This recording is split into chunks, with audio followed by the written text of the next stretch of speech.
गोविंद की शरण ली, आकाशवाणी हुई सत्कर्म करो, सत्कर्म करो। पर सत्कर्म क्या है यह तुम्हें कोई संत ही बताएगा।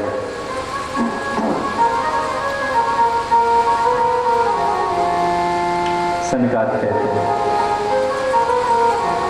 सत्कर्म सूचको नूनम ज्ञान यज्ञ स्मृतो बुधैः श्रीमद्भागवतालापः सतु गीतः सुतादिभिः। नारद जी, सत्कर्म तो श्रीमद्भागवत का प्रेम पूर्वक पारायण ही है। कहते हैं जिसका आश्रय लेने से कलिकाल के दोष नष्ट होंगे, ज्ञान वैराग्य पुष्ट होंगे, भक्ति माता आनंदित होगी, हर घर हर घट तीर्थ बन जाएगा। और तत्पश्चात सनकादि जी के निर्देश पर ज्ञान वैराग्य और भक्ति के उत्थान के लिए हरिद्वार के आनंद घाट पर थोड़ा तीव्र चलेंगे, क्योंकि कथा आज महात्मा, कम से कम महात्मा का समापन करना है और कल से प्यारे प्रभु की कथा में प्रवेश करना, रसमयी कथा में प्रवेश करना है। हरिद्वार के आनंद घाट पर सुंदर कथा का आयोजन हुआ है। नारद यजमान बने हैं, सनकादि ऋषि वक्ता बने हैं, व्यासपीठ पर पधारे हैं और श्रीमद्भागवत का सुंदर महात्म्य चर्चा करते हैं। सदा सेव्या सदा सेव्या श्रीमद्भागवती कथा यस्याः श्रवणमात्रेण हरिश्चित्तं समाश्रयेत। नारद, श्रीमद्भागवत कथा सुधा का सदैव पान करना चाहिए। इसके श्रवण से गोविंद हमारे बनेंगे, राधा रानी हमारी बनेगी। हम अगर अपनी परम गति चाहते हैं तो नित्य एक श्लोक, एक न हो सके आधा, आधा न हो सके तो 1/4 श्लोक का प्रेम पूर्वक पारायण करें, तब भी हमारी सदगति होगी, हमारी परम गति होगी। कहते हजारों वर्ष तीर्थ करो, यज्ञ करो, तप साधन करो, जो फल प्राप्त होता है वह सहज ही अनायास ही श्रीमद्भागवत कथा के श्रवण से प्राप्त हो जाता है। नारद ने प्रश्न कर दिया, कहते देखो ऋषिवर, कोई सदाचारी प्रेमी भक्त श्रीमद्भागवत का श्रवण करे, उसकी सदगति हो, यह बात तो समझ में आती है। पर क्या कोई दुराचारी, आजन्म पाप करने वाला, घोर पाप कर्मा जीव भी श्रीमद्भागवत का श्रवण करके पवित्र हो सकता है? सनकादि कहते हाँ, क्यों नहीं। जो तरह तरह के पाप कर्म करते हैं, यहाँ तक कि भयंकर पाप कर्म करते हुए मरकर भूत प्रेतादि योनियों में चले जाते हैं, वह सभी श्रीमद्भागवत के इस प्रेम यज्ञ में डूबकर पावन बन जाते हैं। एक सच घटना आपको बताऊं। मेरे श्री सद्गुरुदेव भगवान बरसाना में विराजते हैं। उनके पास अभी 6-7 महीने पहले की बात है, मैं उनके पास निवास करता था। तो वहाँ पर एक माधव दास नाम के संत है, युवा संत है माधव दास। तो उन्होंने बताया एक स्थान है चीरघाट, वहाँ पर चीरघाट हमारे गुरुदेव भगवान ने और उनकी गुरुदेव भगवान परम गुरु, हमारे परम गुरु जी ने वहाँ पर काफी समय तक यमुना तट पर तपस्या की थी। उस स्थान पर एक वृक्ष था, बहुत पुराना विशाल वृक्ष था।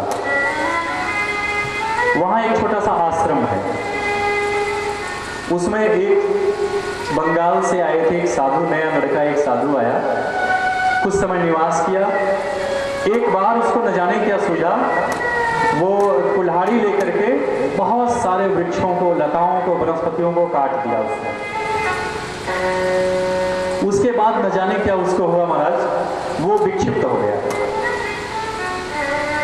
हमारे ब्रज में लताओं को, वृक्षों को, वनस्पतियों को स्पर्श करते हैं तो प्रेम पूर्वक करते हैं। न जाने कौन संत हो इस स्वरूप में विचारे विराजे हो, ठाकुर जी के लिए तपस्या कर रहे हो।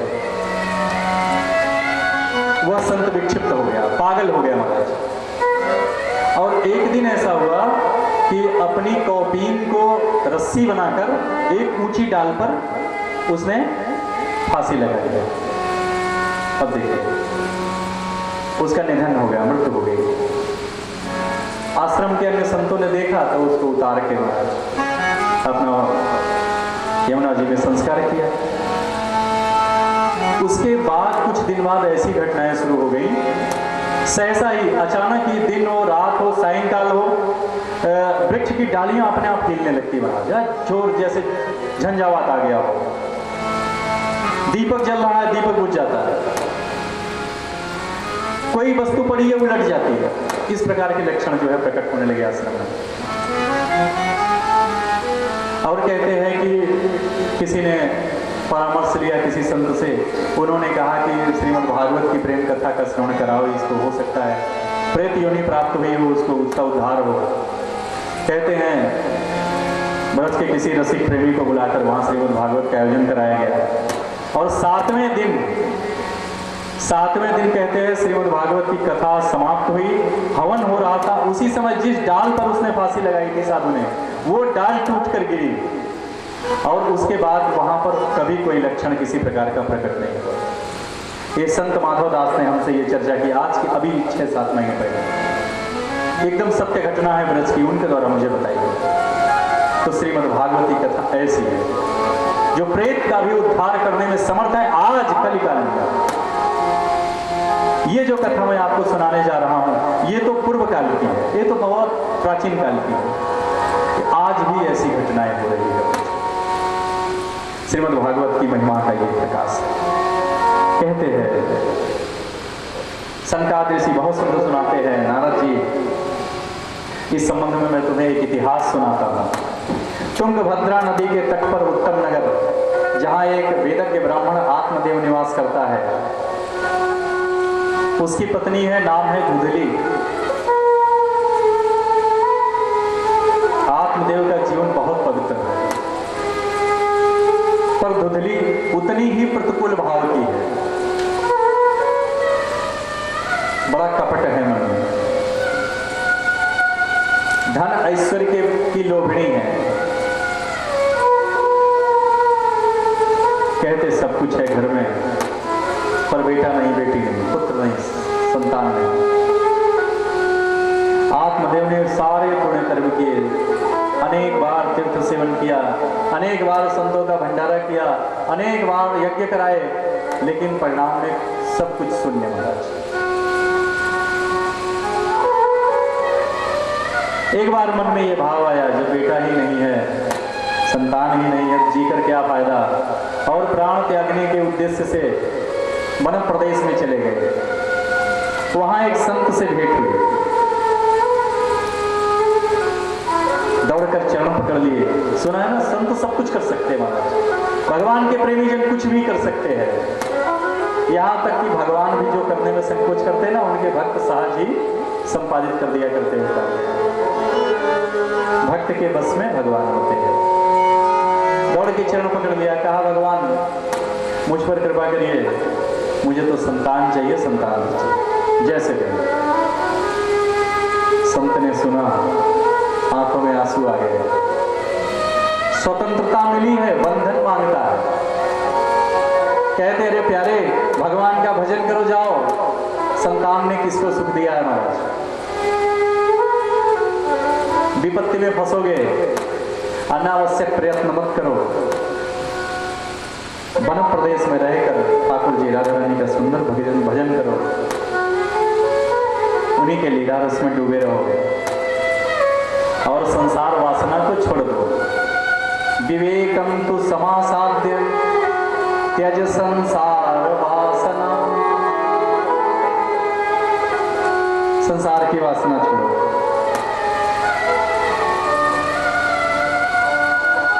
आत्मदेव कहते देखो, आपने तो शादी विवाह किया नहीं, गृहस्थ जीवन में आए नहीं, आपको क्या पता गृहस्थी का क्या सुख होता है। फिर मेरा पिंडदान कौन करेगा, मेरे लिए सुकर्म कौन करेगा? मुझे तो बेटा चाहिए बस। उन संत की आंखों में आंसू आ गए। भगवान की माया का प्रभाव स्मरण करके और कहते हैं एक दिव्य फल प्रदान किए हैं। कहते ले जाकर अपनी पत्नी को खिला देना, समय पूरा होगा तो एक दिव्य बालक उनकी कोख से उत्पन्न होगा। आत्मदेव घर आए, फल दुदली को देते हैं।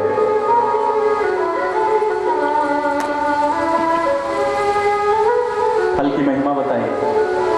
अब देखिए, दुदली कपट बुद्धि है, साक्षात कपट बुद्धि है। सोचती है देखो ये फल मैं खाऊं। पहली बात तो अगर संतान हुई तो मुझे संतान प्रसव के समय जो वेदना होती है, अथाह वेदना होती है, उसको सहन करना पड़ेगा। फिर मैं गर्भवती हो गई, अगर मान लो उसी समय चोर डाकू आ गए घर में और लूटपाट मच गई महाराज, मैं भाग भी नहीं सकूंगी और मेरे प्राणों का अनावश्यक त्याग मुझे करना पड़ेगा, मारी जाऊंगी महाराज। नाना प्रकार की चिंतन करती है और कहते हैं अपनी बहन से मंत्रणा करके उस फल को गौ माता को खिला दिया। बहन ने कहा चिंता मत कर, मेरे पास 6 पहले से है, अभी ये होने वाला है, इसको मैं तुम्हें दे दूंगी, चोरी से इसको अपना बेटा बता देना। बस ये लीला दोनों ने आपस में रची महाराज। मैया लोग कितनी जल्दी सब माया रच लेती है तो ये जाने, इनमें विशेषता होती है महाराज। ट्रेन में देखो, अभी दिल्ली से आप चलो कलकत्ता तक चले जाओ, 2 भाई लोग बैठे रहेंगे ना, मुंह फुला के बैठे रहेंगे, कोई किसी पहचान में नहीं हो पाएंगे। लेकिन मैया लोग 2 किलोमीटर भी यात्रा करेंगे ना तो सारा सुख दुख, सारा हालचाल, सब डिटेल उनको प्राप्त हो जाएगा एक दूसरे का। और चलते समय आंखों में आंसू भर के ये भी बोलेंगे कि बहन कुछ परिचय तो, कुछ बातचीत तो हो नहीं पाई, अब अगली बार मिलेंगे, शेष बातें किया जाएगा। प्रेम से बोलो राधे राधे।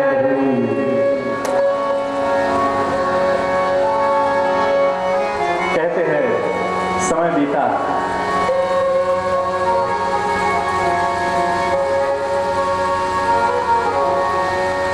बहन के यहां उत्पन्न हुए बेटे को लेकर के स्वांग रचकर दुदली ने कहा ये मेरा पुत्र है। आत्मदेव बड़े प्रसन्न हुए, बड़ा उत्साह है हृदय में, और कहते आशीष लेने के लिए गौशाला में गए तो वहां भी एक दिव्य लीला। गाय मैया ने, गौ मैया ने एक सुंदर बालक को जन्म दिया है। अंतर केवल इतना है, उसके कान गौ की तरह है। एक दिव्य सुंदर बालक, तेजस्वी बालक।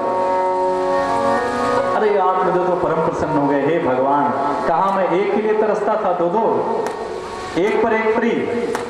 आहा क्या बात है, आजकल ऑफर चलता है ना, एक पर एक फ्री। तो बच्चे को ले आए हैं, कानों की आकृति गौ से मिलती जुलती थी, सो नाम उसका रख दिया गौकर्ण। बोलिए गौकर्ण जी महाराज की जय हो। और जो बेटा घर में था, जो संतान बालक घर में था, आत्मदेव ने कहा मैं सुंदर नाम रखूंगा। दुदली ने कहा नहीं जी, मेरा बेटा है, मैं नाम रखूंगी। मेरा नाम धुंधली है तो इसका नाम होगा धुंधकारी।